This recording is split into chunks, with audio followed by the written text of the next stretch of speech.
This audio is used for the transcriber test at Go Transcript. Lead paint. Yeah, lead paint, that's always another hot topic, and with lead paint, we kind of factually known it's in all older homes prior to, I believe it's 1975, and that pretty much all paint back in those times and before contained some amounts of lead. So testing is not recommended with lead paint, especially if you know it's an older home and it looks like a lot of the original paint's there.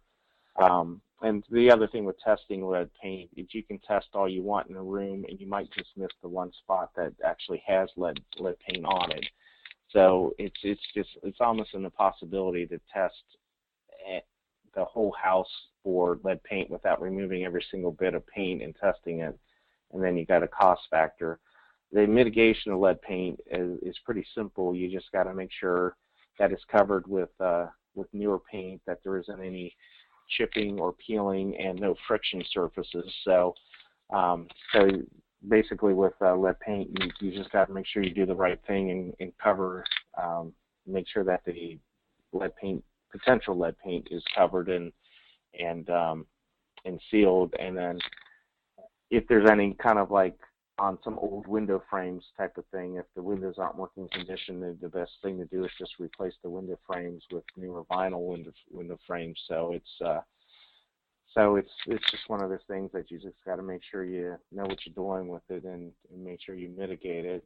And then of course disclosure is a big thing with lead paint too. Is you gotta, when you know it's in the house, you just have to disclose it, and it's basically a disclosure for the life of the property as long as it exists.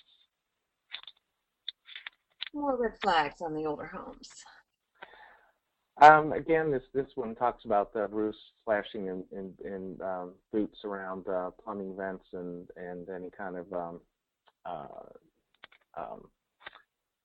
what's the word I'm looking for? Any kind of a stack that's on the roof is you got to make sure that the flashing is okay.